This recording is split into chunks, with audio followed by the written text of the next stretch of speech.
Good evening, everyone. Welcome. My name is Paul Pievchevich from the National Forest Gardening Scheme. We're very glad to have so many of you with us this evening for this last in our 8-week seminar series on the future of forest gardening. My name's Paul Pievchevich.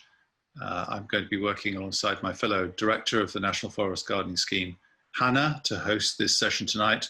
We have 3 great speakers for us this evening. The first of whom you can see on your screen now, Andy Derling. I'll be saying a few words in a moment about the 3 of them, but just a shape of this evening, we're going to start with 3 short presentations, followed by some breakout groups. We'll have some short conversations with each other about what we've heard, and we'll come back and we'll have a wider group discussion and draw on each other's insights and ideas about the forest gardening movement. And we look forward very much to that. And we might even end with a sing-song, you never know. So without further ado, a few words about Andy. He's a forest gardening Pebsney, coordinator of the local Friends of the Earth, very engaged with local food activists, strong links with organic farms and the local transition town groups. He's also very interested in local currencies.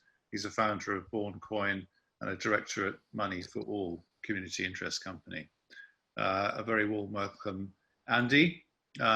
After Andy, you'll see a presentation from Isabel Carlisle. She's a founder and director of the Bioregional Learning Centre in Devon. Her focus has been on building collaborations and networks to shift South Devon towards long-term climate resilience. She might describe a bioregion as a land and water territory of functioning ecosystem, which at the same time has a strong enough cultural identity such that local human beings, through their relationships with the land, can consider it home. And finally, we'll hear from Alex Bailey, Chief Executive of Ada and Worthing Councils, 170,000 souls in that borough, recognised for his openness to ideas and innovation, which has meant that Alex's councils have been nominated this year for the prestigious Council of the Year Award. Congratulations, Alex. He's passionate about enabling his residents' creativity, and this happens to include an interest in forest gardening, which we're very excited about, as a contribution to well-being and to local food resilience. So let's move to Andy. Welcome, Andy, and over to you. Thank you, Paul, and hello everybody. I'm one of the volunteers that helps to run the Pevensey and Westham Community Forest Garden.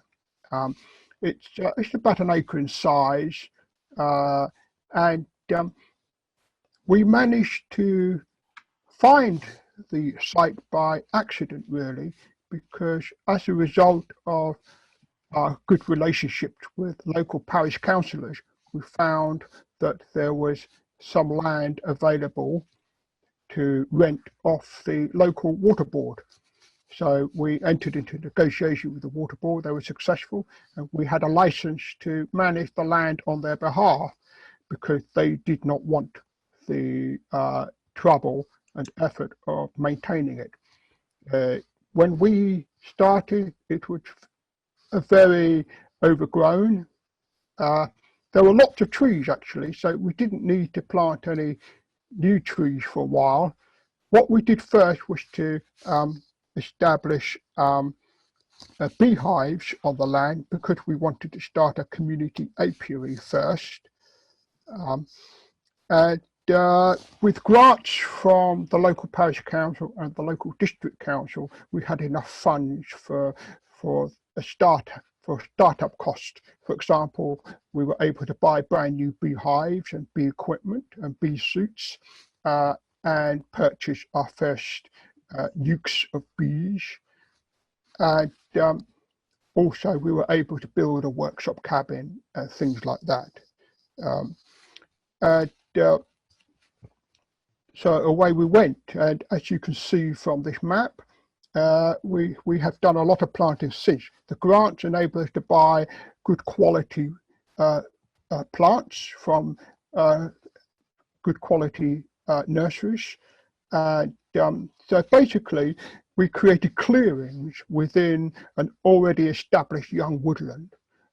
Within those clearings, we planted fruit trees, nut trees, built a wildlife pond, and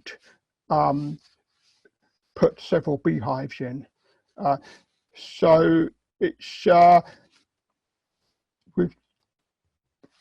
we found by accident that there were some mature apple trees already growing on site.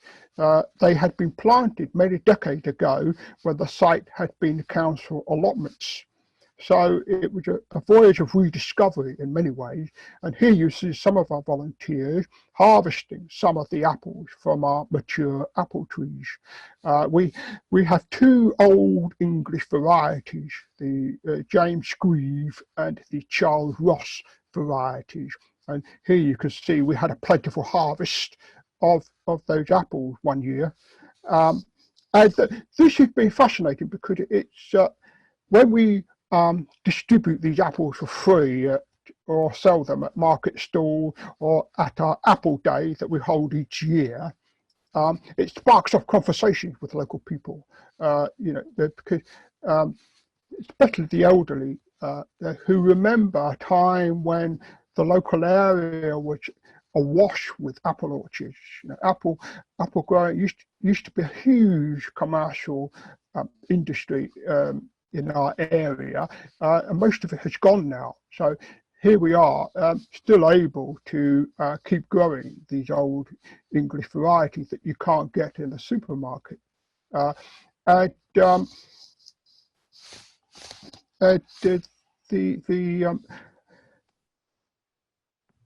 apple days each year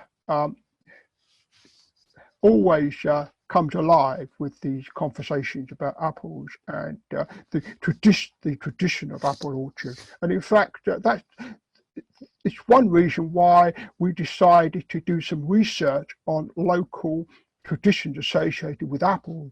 And we now hold a wassail ceremony every year in the forest garden in January on the traditional 12th night. And we researched and found old Sussex wassail songs so that people could join in, and it's helped to build a real cultural connection with the past in our local area. And so our forest garden is also about maintaining local heritage as well as building community amongst the volunteers that go there.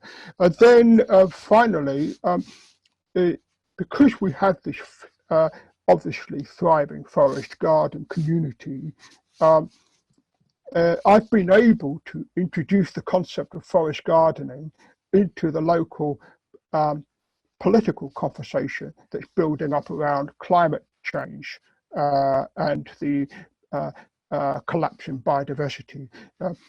The forest garden is very close to Eastbourne, and Eastbourne Borough Council passed a climate emergency declaration last year, and as a result, people like myself, community leaders like myself, were invited to enter into a partnership with the local council to create a network that would help deliver a carbon neutral town by 2030. This network is called the Eastbourne Eco Action Network, and it's basically a way of facilitating cross-cultural collaboration, cross-community collaboration to help create practical projects that reduce carbon emissions and increase local biodiversity. So, I'd ask a question. yeah. How important do you think has it been that to this participation in this network and being taken, quite seriously by the local council, that you've been able to link what you've done in the forest garden in a way to deeper traditions of your local area? Oh, I think it's been tremendously important because the local politicians are looking for practical solutions to a very real problem that they've got. Especially there's now a greater awareness among local politicians about the importance of increasing local food security and increasing local food production. And because I've been able to say, well, look, we've got this forest garden and it's doing a lot of the stuff that used to be done in the local area. You know, we live in an area where it's great for growing apples and other kinds of fruit. You know, the soil's right, the climate's right. So, you know, this is a way of increasing local food production without having to bring in lots of professional farmers or growers, you know, and they like that. They listen to that because here they can see a solution that's low cost, easy to introduce. It's just a matter of finding the right sites and finding enough volunteers to help manage the site. And you've also, I think these products you're showing us here have also kept the forest garden going, haven't they? In terms of that's right, because of the honey we get from our own hives, we're able to sell our honey locally. And it's highly prized. Now we can sell at a premium because people really appreciate the value of local raw honey.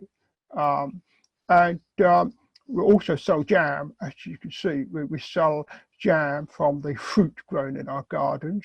And they're always popular. So the income from that more than covers the cost, the management cost we have of running the forest garden. So we're sustainable financially, and we're also sustainable. We're also able to demonstrate to local politicians that it's possible for a small group of local volunteers to with a little bit of support from local council, to create a sustainable forest garden that can also act as a demonstration model for what could be scaled up in the future in terms of creating forest garden across the whole area and increasing local food security, increasing carbon capture and storage, and increasing community, building stronger local communities. They particularly, I found with my conversation with councillors, they particularly like the idea of building stronger, more resilient local communities. Andy, that's absolutely fascinating. Thank you, and very, very impressive. We're going to, I think, come back to your wassailing at the end of our session this evening. But for now, I'm going to move on to Isabel Carlisle. So let's now hear from you, Isabel. And should I share images? Anna, I'd love you to share images as I talk. So start with the first one of the map. And it's great to be here. Thank you very much, Paul, for inviting me. As Paul says, I live in South Devon. So actually I live just up the road from Martin Crawford's forest garden. And was lucky enough in 2009 when I was doing a course at Schumacher to be taken around his garden by him and to be at talks by him more recently as well. So this is a map of South Devon. It's the map of our bioregion. Our bioregion is an area of land which is small enough to feel that you belong to it, small enough to call home perhaps, but also big enough to have real systems in it. And we work at systems levels. So it has food systems, water systems, an economic system, a health system, and so on. And this map that you're looking at, on the bottom, you're seeing a bit of blue, I hope, and that's the sea, that's the English Channel. And the rest of our bioregion, if you go up to kind of round the west and north and a bit to the east, it's defined by water. So on the west, we've got the River Tamar, on the east, we've got the River Tean, and in the north, we have Dartmoor, and where our rivers rise on Dartmoor. So our bioregion is bounded by water. It's not a political entity, it's an entity, but it's also a cultural entity. It's a place where which has a kind of coherence of culture and geography and geology and land use and all sorts of things like that. So it's a kind of place that makes sense. We ran a learning journey around our bioregion last September. And what you're looking at is a map that shows the places that we went to. They're not named, but in the west, you've got Plymouth. In the kind of the south, you've got a place called Slapton. And then further up to the east, you've got Brixham. And then further in the middle, you've got Dartington and Totnes. And then the topmost orange marker is up on Dartmoor. Maybe I could have the next slide. And we ran the learning journey because we wanted to find out what was happening in our place and to really see where the green shoots of resilience, as we called them, were. So who was doing what? Where was the energy? How we're going to generate more energy in order to kind of start to work at system scale. And this is someone called Daverick who lives locally at Huxham's Cross in Dartington. He's smelling some soil from the biodynamic farm at Apricot Centre, Huxham's Cross Biodynamic Farm, which is the place where somebody called Marina O'Connell took over the land about, I suppose about 5 years ago now. And in the space of 3 years, had managed to turn what had been a very arid, dry, clay area into a place with extraordinary soils by adding all sorts of kind of magic to the soil, but also putting in compost and worms and things like that. Next slide, please. So we have soil. We've got, as the French would call it, terroir. So we've got our sense of belonging to the soil and what the soil gives us. This is Brixham. This is our local fishing port. And Brixham is the port in England that brings in the most revenue of all the English fishing ports. Millions of pounds worth, if not billions of pounds, come through there every year. And these are some of the boats in the harbour. Of course, they are going out into the English Channel. We also have local crab and lobster, but these fishing boats are mainly going out and catching fish. And interestingly, we have an agreement with the French fisherfolk as between the English South Devon fishermen and the French fishermen. And this is the only non-governmental or non-statutory agreement about fishing rights between England and France in existence, we think, in the whole of the UK. Next slide, please. We also went up to Dartmoor to look at our water system. And on the left-hand side, you can see somebody called David Smith from Southwest Water. And on the right, Nick Paling from the West Country Rivers Trust, who's also one of our colleagues at the Bioregional Learning Centre. And they're holding up a map of our water supply. We recognize that when we start to think in systems, in ecosystems or in natural systems or like this infrastructure systems, we begin to get a glimpse into just how incredibly complex these systems are and where they intersect with other systems. So what that map is showing us are the reservoirs on Dartmoor and the way in which water is conveyed from the reservoirs and extracted from the rivers and taken to the water treatment centres and then sent to our own drinking pipes. And this is kind of a step forward, we think, for a water company to actually make visible the kind of systems that it's using for transporting water. And we were talking about the stresses that climate change are likely to bring to those systems. Next slide, please.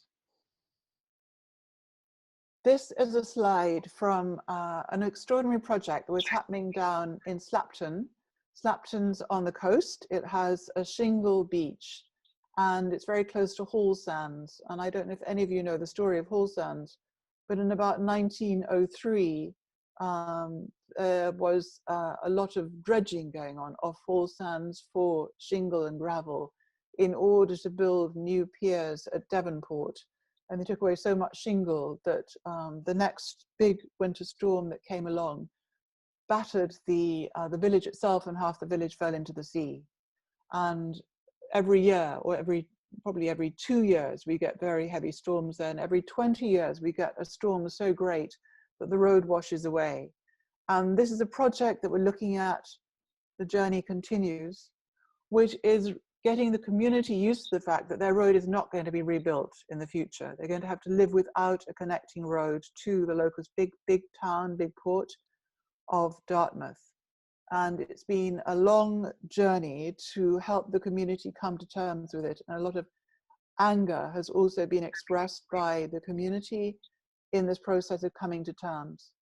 So all our work that we're doing in South Devon at the Bi-Regional Learning Centre is to build what we call climate resilience, to look at the systems in our area, the food systems, the water systems, the infrastructure systems, the health systems, and so on, and to think about the kind of impacts that climate change is going to have, the risks of doing nothing, what can we do, how do we mobilize collectively so that civil society works with governance, works with academia, works with business in order to come up with solutions. And we're very much looking for ways in which we can co-design the solutions that we need for the future. Isabel, could I ask a question here? Yes. Building on where Andy was taking us, in terms of the strength of belonging to the land, and that emotional connection to the land, how important is that in terms of engaging people and designing together solutions to resilience? Thanks, Paul. It's a good question. I think it's incredibly important. People do care about the place where they live. It could be a very small place. Slapton is really very small. It's more of a hamlet than a village. Or it could be a farm on the moor, and it could be an allotment, for instance, in Devonport. But I think that sense of kind of rooting yourself in the ground, which is what forest gardens do for people, creates something which is entirely intangible, the sense of caring and belonging. But without it, you can't build collective will in order to gather the impact that we need to make the changes that we want to see happen. That sounds like a wonderful note to pass on to Alex. Thank you so much, Isabel. That was very interesting. So, Alex. Paul, thank you for the invitation to speak, and good evening, everyone. I'm going to try and spend a few moments talking about, from the perspective of forest gardeners, how you can engage with your local authority. And I'm going to talk a bit about some policy hooks and some dance steps, and I'll frame a conversation, I hope, around those two things. First of all, I should say I am a local authority chief executive. I may or may not be a typical one, but the local authorities in the plural that I run are very urban, on a coastal strip in the southeast of England in Sussex, and in many ways jammed between the South Downs and the National Park and the sea, obviously the English Channel. Land is scarce, and therefore the contest for land is very fierce, and that may be an issue for others of you as well. If I start, Paul asked me to say a few words about many councils are declaring climate emergencies. And frankly, this time last year, there was a whole spate of them. And I think some people have used it well as a springboard. Other people have perhaps forgotten it. And talking to you right now, I mean, it's almost, there's a genuine debate about which of the four horsemen of the apocalypse is going to get here first, actually. Right now, in the middle of the pandemic, it feels like plague and famine are in the lead, but actually climate is the biggest and the most dangerous of those horsemen. But actually, in terms of hooking local authorities' interest, all of them are potential outriders for forest gardening, in my view. So from the very localised perspective of one council in the southeast of England, we're absolutely on the carbon agenda. So, it is our darned intent to get to carbon neutrality by 2030. That is really difficult to do, but it's something we're doing the science, we're doing the maths, and we're doing the investment around at the moment. A bunch of that is around renewables, not surprisingly, so creating renewable energy, and a bunch of that is around sequestration.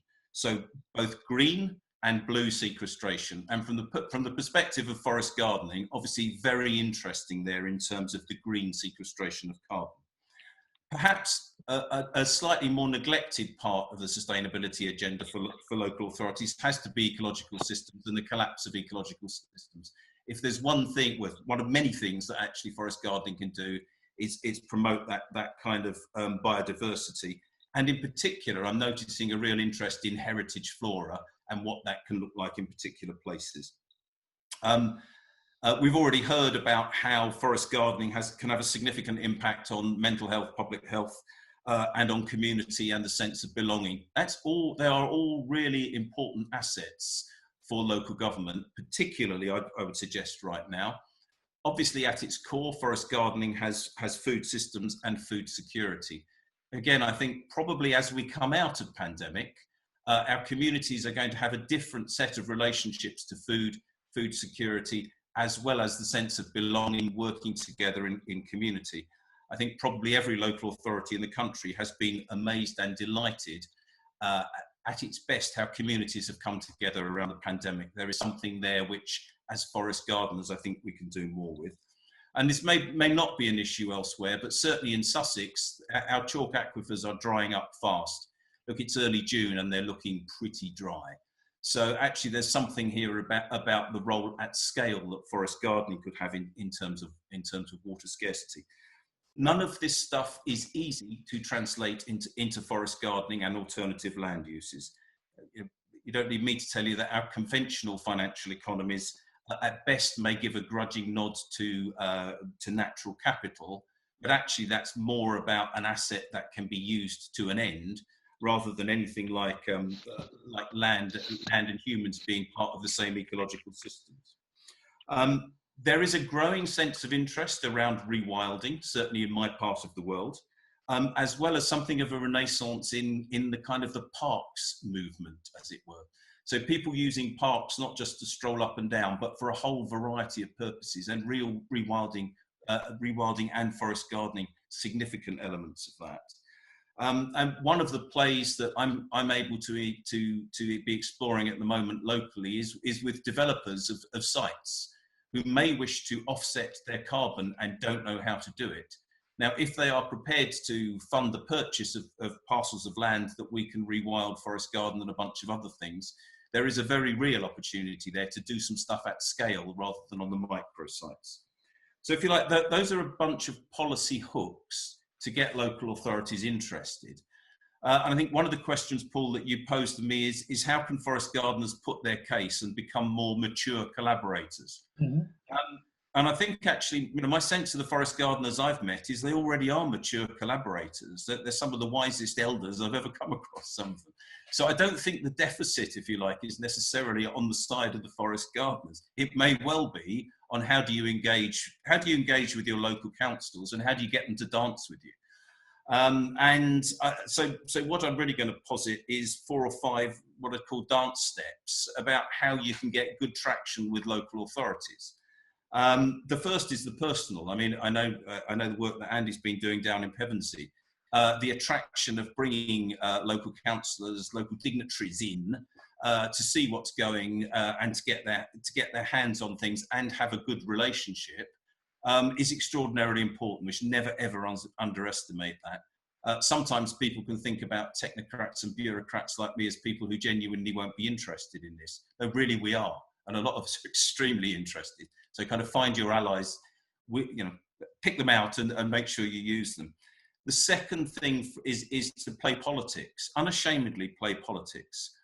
So where forest gardening is popular, not populist, but where it's popular, find those edible vote winners. There are very few politicians who don't like a good photo opportunity, standing, looking at veg with people in the sunshine, but less so in the rain and all that sort of stuff. But fundamentally, unashamedly play the politics. If you're getting good photo opportunities and good PR for politicians, they kind of tend to look favourably upon what you're doing. It's not rocket science. I would also suggest that the things that I called the policy hooks earlier on, there's something about forest gardeners can provide very, very good solutions to the policy dilemmas that people like me face. look, frankly, we're not all very good at working out how we do all of this stuff. It's massively complex. The challenges are vast. And forest gardening, given what I've just said, seems to me to posit some really interesting solutions to some challenges that people are scratching their heads and are really not sure what to do. How you frame that and how you get those to land on the policy hooks is the clever bit that in place you will know how to do. The sort of the penultimate thing I would say is keep doing this, the thing that you are doing at the moment, talking, learning, sharing, experimenting, scaling, rabble rousing, whatever it takes, because in so doing, you are inspiring, genuinely inspiring. I mean, hands up, I got interested in forest gardening. I had a cup of tea with Isabel at Schumacher almost a year ago today, and I was blown away by some of the stuff that the bioregional thing was doing. In particular, the Charter for the River Dart, which I'm trying to bring to Sussex actually at the moment and do something very similar. So the inspiration that the bureaucrats, the technocrats like me can get from a cup of tea with one of you folk is really valuable, really valuable. And finally, I suppose the other thing I would say as a dance step is money. Let's be honest. Local government is so broke at the moment and getting broker literally by the day that anything you can do to provide solutions which may or may not cost a shed load of money, or even better, can bring new money into the system, incredibly valuable. There is a downside to being commissioned by the local state, which, and for me, it's not necessarily a terribly attractive option if I were a forest gardener.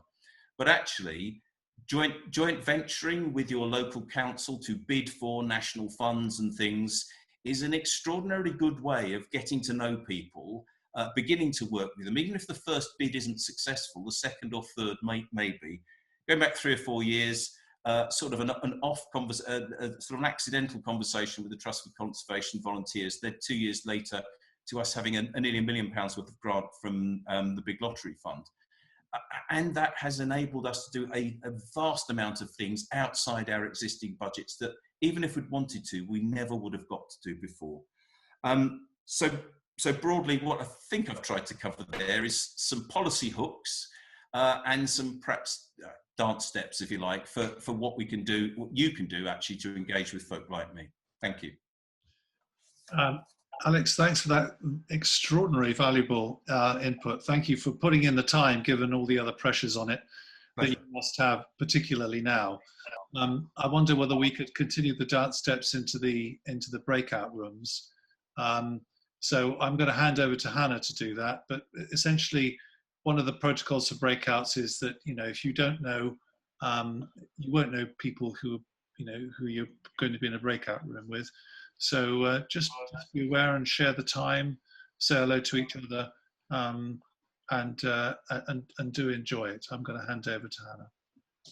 Okay, so one point is, Paul, for some reason I don't have the option to make the breakout rooms on my thing, so you'll have to make the breakout rooms. Yeah. But just to let everyone know, I've just posted into the chat a shared Google Doc, which we would love for you to use to take notes during your breakout groups, and in it you can click on the breakout group names, and you'll see that there are 3 questions. So really, we want people to think about how they can make more forest gardens happen in their area.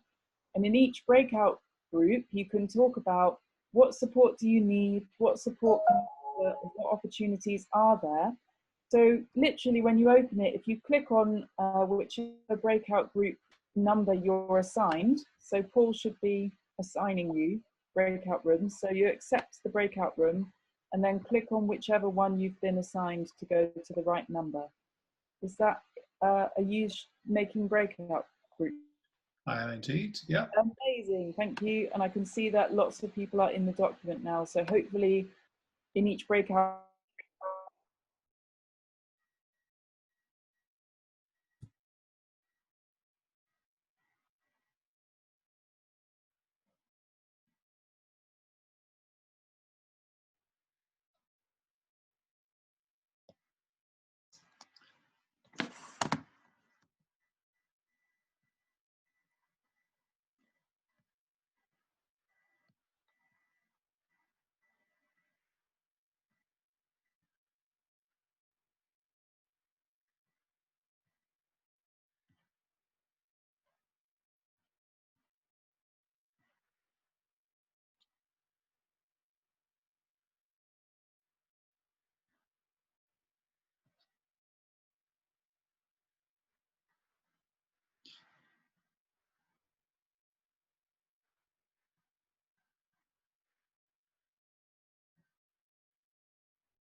Hello, can you hear me? Hello?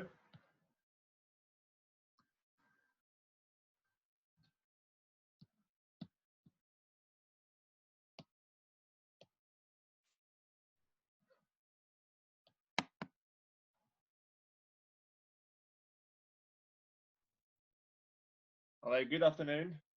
Ah, is that Francesco? Yes, I normally don't do breakouts. It's not really my thing, but Oh, fine. Well, do your own thing, Francesco, if that suits you best. okay, cool. Thank you. Sure thing. Ah, Rack. How are you doing? I think you're muted. Hang on. I was saying, odlično, kako si? Odlično. But yeah,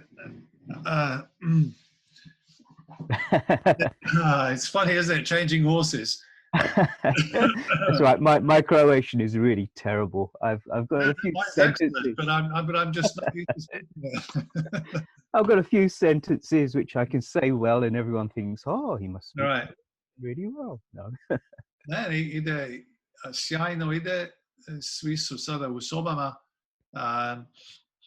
pa se čakulaju sada, pa ćemo vidjeti šta će oni se vratiti, koje mišljenjima, pa čuj.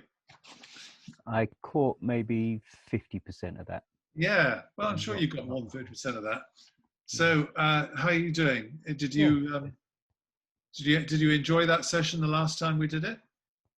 Oh, you mean my session or Yeah. this one? My session, yeah, it was lovely. I'm not used to working with presentations, slides, so it was a little bit Yeah. odd, but Yeah. I think it went okay. Yeah, I think it went okay. Yeah, the video's up there already on the website. I don't know whether you've seen. I actually downloaded it and I spoke to Hannah and she said no problem, I can upload it. So I've uploaded it to my YouTube as well. Great. I've seen it there. Yeah, great stuff. Yeah, So, had a few people come back and some people from the Permaculture did you just see the Association. presentations we had just now? I did. I saw, I saw all of them. Alex's last one was really useful. That was really good. Yeah, he's very good, isn't he? And some people are, depending on how you are, then, people also like the frame of bioregions as a wider context in which to, locate these gardens. Sure. As whole systems, because there's quite a big movement now to, work with those. Mm-hmm. Andrew Darling, let me just see. Andrew can come to us. What breakout room are we in? Let's have a look. That's the interesting thing is you don't know quite. I think we're not in a breakout room. Basically, there was no one in my breakout room. There was no one in your breakout room? Well, there were a couple of people, but no one could hear each other and nothing was happening. So I'm back to the main group. I know, it doesn't always work, does it? Yeah. Whether Andrew, are you with us? Just wondering that. Oh, here he is. He's in the waiting room. Just join us in a sec. Okay. I mean, how long is there left for the breakout? Another 3 minutes. Okay, so it's not worth Well, going 4 into minutes, another because it's usually a. Hello, Andy. How's that? That looks a bit better, that connection. You were really breaking up badly. Actually, if you can put me into another breakout room, it'd be nice to. For 3 minutes? Yeah, why not? At least show my face.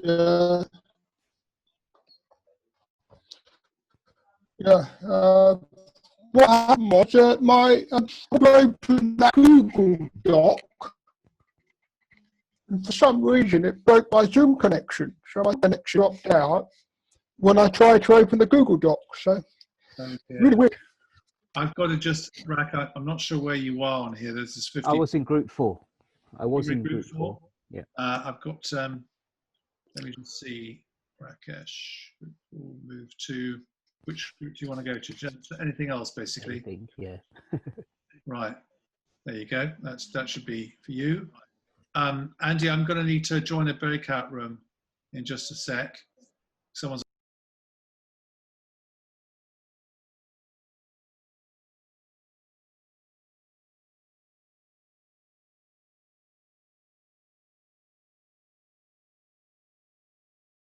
opinion, the first step, and then getting the community together would be step 2, because if you don't have the community buy-in, then there's a potential for things not to work out, or vandalism or something. If there's ownership or community, I think there's more success with that one. Hello all. Are you having some technical questions here? Oh gosh, there are 3 of you not on video. Is that correct? The thing is, we've been assigned to group 10, but we have only group 7 breakout groups. 8. Yeah. 8. So we're just talking about things. Oh, that's interesting. So how did you know which group you were assigned to? Did it give you a number when the breakout room came up? Is that how you knew? Yes, Yeah. he said group 10. Well, that's okay. I mean, we weren't distributing them deliberately. We've just used a random algorithm through Zoom to split people up. So there wasn't an intention, if you like. That makes sense now. So yeah, sorry. Maybe we should have made that clear. It wasn't a designed breakout, if you see what I mean. okay. Yeah, no problem. We'll just discuss, you know. Yeah, we've only got a short amount of time to bring people back.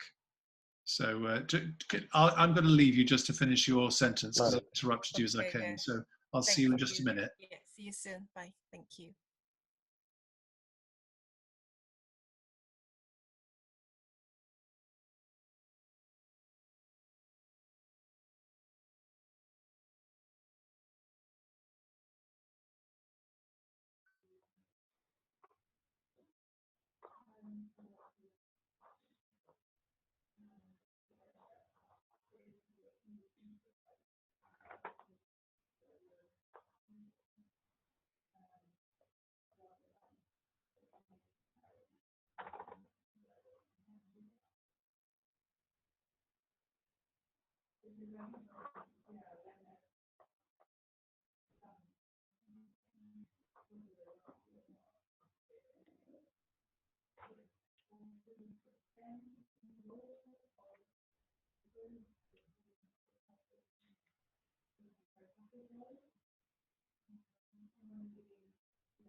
Andy? Yes. Would you be okay with us, with you and I doing a rerun of your session just for 10 minutes at some point over the next few days, so that we can get it on video and get the pictures in? Would that be okay?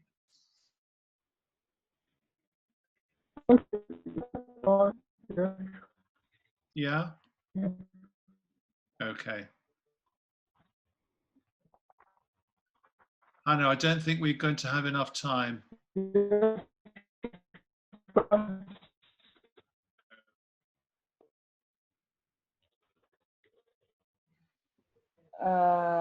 we do just a quick summary of this, Hannah, and then we go to, I think we need to get a group discussion going. Yeah, we don't have to do this. We don't have to do this. Do you want me to? Yeah, I think we should scrap this bit. I think we know the juice is Okay. in having all these lovely people. No worries. To each other. No worries. Great stuff.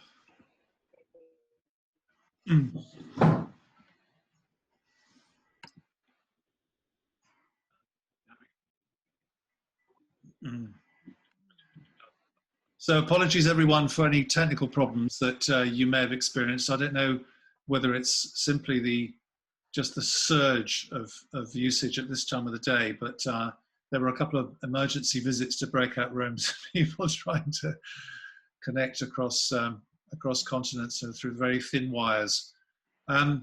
Welcome back. Maybe it's worth just sharing a little bit of a flavour of what you've taken from the conversations you've had, building on these lovely presentations that we've been lucky to get.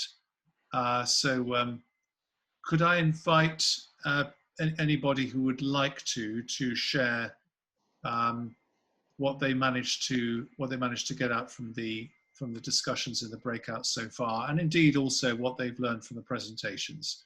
So I'll do my best to toggle between screens, but make sure you unmute yourself and say hello to the community. Hi, it's Stu Gray here. Yeah, we had some lovely conversations, but I think the real thing that we picked out was baby steps and actually having support networks around us that we could use. So one thing we particularly would like the idea of would be to potentially do something like this on a monthly basis where we could share ideas, talk to each other and find connections. Lovely. If you're not speaking, if you wouldn't mind muting yourself, just because we tend to pick up background noise and that might then stop us hearing someone. I'm thinking it is Kirk's video movie playing. So I will mute everybody then. But what is it? What we can understand from this? So we are all muted. Anybody who'd like to say something, please feel free to do that. Hi. Hi, Lael. Hi. We had an interesting thing. Alice Jones and I, we ended up in a room that didn't have one of the. We ended up in room 9, in group 9, even though there wasn't one. There was only 1 to 8. Anyway, so I ended up writing it in my own block on my computer. So we were talking about how learning from other people is a really great place to start. So like for me personally, actually, we didn't really talk about this, but my island has a wonderful thing where we go to other people's gardens on tours, and they're not necessarily food forests or anything, but learning from other people and maybe people who know more or know less is a great way to start. And then finding people who are like-minded interests to start a forest garden. Remind us where you're joining us from. Is that from North America? Yeah, I'm on Salt Spring Island, which is just near, just off of Vancouver. So I'm all the way away. Wonderful, wonderful. And say something about what does it mean in where you are to have food forests, I think as you call them there. What does it mean to the community to have such a thing in terms of, again, the relationship with the land and how that might be important for rewilding and all these agendas that we know are important to climate change, for example, in food resilience, etc. Right. Yeah, I mean, I think being quite a small island, we're a very small island. We especially right now have had a lot of food insecurity because a lot of the food, and I'm sure this is the same with the UK, a lot of food comes from off island, and so being locked down, we suddenly had issues.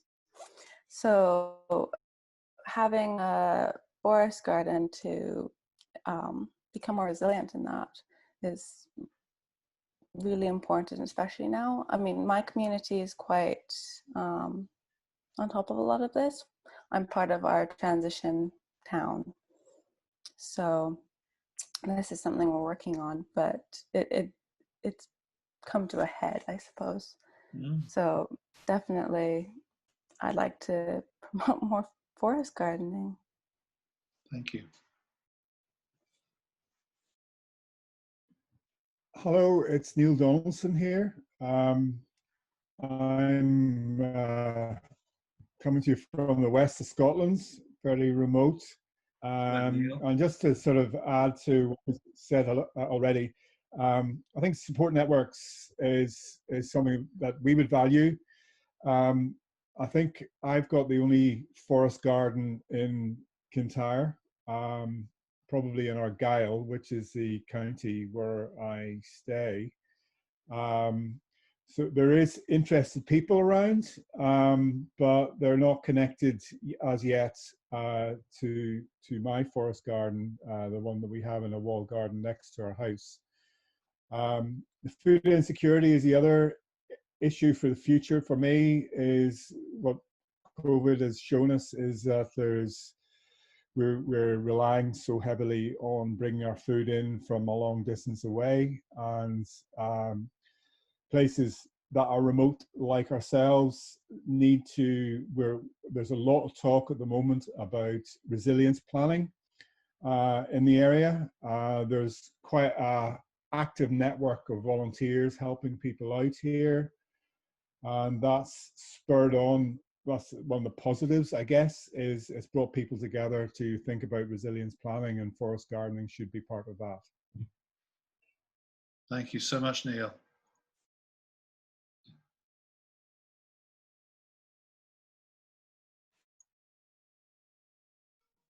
Hi there, everyone. Hi, my name's Michelle, and I don't know vast amounts about forest gardening at all. I'm here to represent the National Federation of Parks and Green Spaces, which is basically like the community-led friends group movement for green spaces. There's quite a strong interest in this within our groups that we're seeing across the country. So it's definitely of the now. So we're more than happy to kind of help support the promotion and generation of ideas and things like that going forward. We've got a couple of websites. We've got one which is dedicated for the Friends Group movement, but it could also, we could also obviously cross-reference things for the Forest Garden movement. And then I also sit here with another hat on, which is I'm part of Worthing Climate Action Network, and we're, with Alex, we're kind of heavily involved in bringing things forward to tackle the carbon crisis. So yeah, it's going to be kind of big on our agenda. I was chatting with people earlier tonight, and we actually have quite a lot of new green space volunteers who have come forward since the coronavirus has started. So we're just in the process of wanting to make sure that we're engaging with these volunteers, but understanding how we can do that in a kind of minimise the risk way. So that's the kind of things we're working on at the moment. But I think there's some positive things that people can take forward about interest in the environment and stuff. So that's wonderful, Michelle. Thank you. Thanks. Can I make a suggestion, I guess? I think for me, we're down in Kent. We're a community group starting or looking to start a community garden. And one of the most useful things from this series of webinars has been seeing the different things that other groups are doing and the different stages that they've got to. It would be really great to have like a kind of database, you know, a sort of register of all the places that have got community gardens that are forest gardens that are community based, so that they would be happy to list their details on.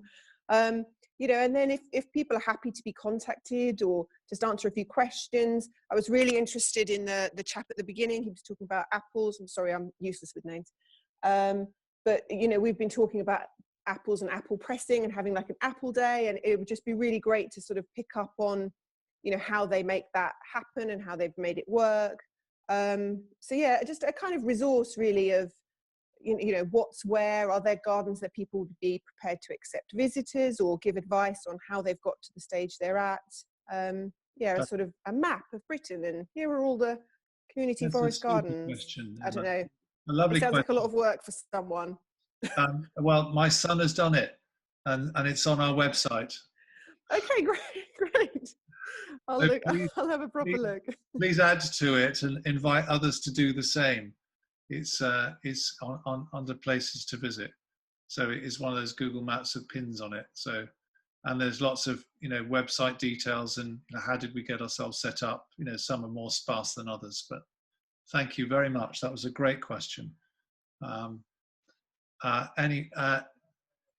Who else might like to, we've probably got room for one more, and then we've got a little activity that we're going to do together, actually on the theme of apples, as it happens. So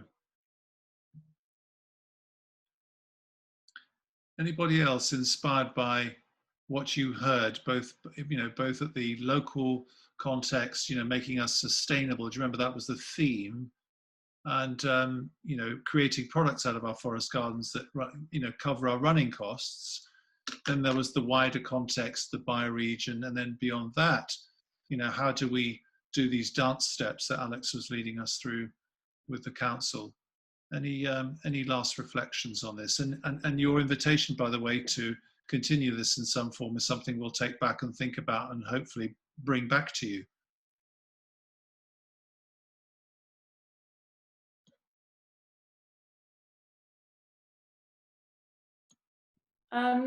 Hi, I'm in Bristol, and most of the people in our breakout room were from urban areas, and I think it was the kind of, do we have forest gardens in urban areas? And I don't know of any in Bristol, and I think one of the people in the group mentioned there might be a couple in London, and I guess the idea of having micro forest gardens in urban areas where they could act as little models.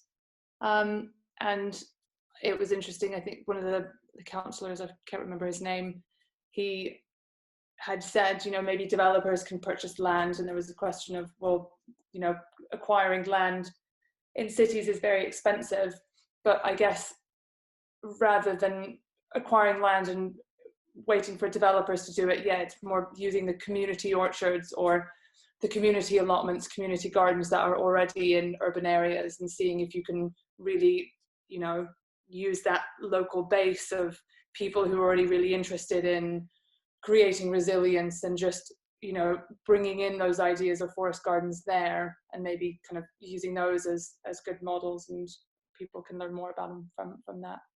Thank you, Karina. And I think Michelle was also indicating that we can use the resource of our parks as well.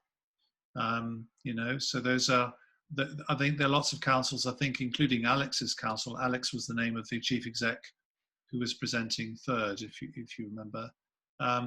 They're thinking of repurposing parks from ornamental plantings to food plantings, for example. So that's something we're beginning to hear about. So that's really, really encouraging. We're almost at time. And we thought what we would do is have a community sing-song on the theme of apples. Shall I do the thanks and everything else first, and then we have the sing-song, or? Yeah, let's do that. Do the thanks, and then let's have the sing-song. Okay, so yes, thanks everyone for joining, for participating, and for taking part in maybe even more than one of these webinar series. This has been a series of 8 webinars. They're all up on our website, and we'll get this one up on our website as well soon, along with all the resources that were created as part of them. Thanks for contributing to the Google Doc. I have consolidated all the responses into one page for anyone who wants to look back at them. And I've also added a link where people can share any resources they think other people should have, anything about finding land or anything that might be useful to yourselves.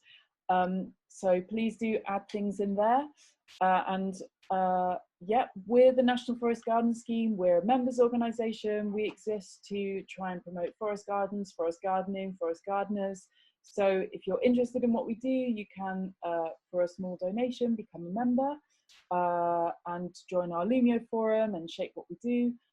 We will be putting on, our next event is going to be our AGM, which is on the 26th of September, I think. So watch out for an email about that. If you want to donate to the webinar just generally, there'll be a link circulated afterwards with the recording. And as I said, it's all going to be available on our website. So yeah, thanks very much, everyone. Yeah, please do add resources into this document, and yeah, I guess that's all I have to say. Thank you, Hannah. That's terrific. Okay, so we've got sing along for as long as you like, but what we were suggesting is there's Andy's connection is a bit slow, so I'm gonna do this on his behalf. But thank you so much, Andy, for sharing this with us. This is the song that they sing in there. This is an old Sussex tradition down in his particular part of the world. So the first line that you'll see there, well, the first two lines are sort of before the chorus, and then these 4 lines are the chorus that you see on the screen. So when you get a sense of the tune, which is kind of slightly familiar, have a go and let's have a sing song. And I'll just play. I just unmuted everyone, I think. Okay, I'll play the tape.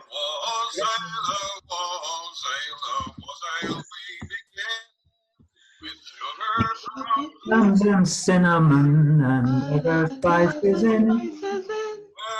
Was there a was there and may joy come to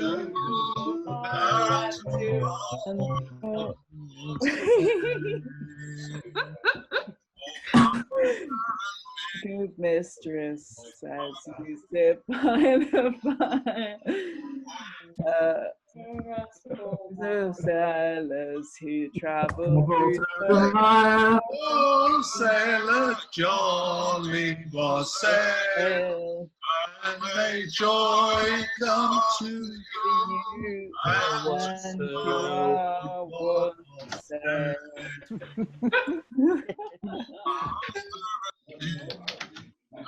Leader. Out your white loaf, likewise your Christmas tea.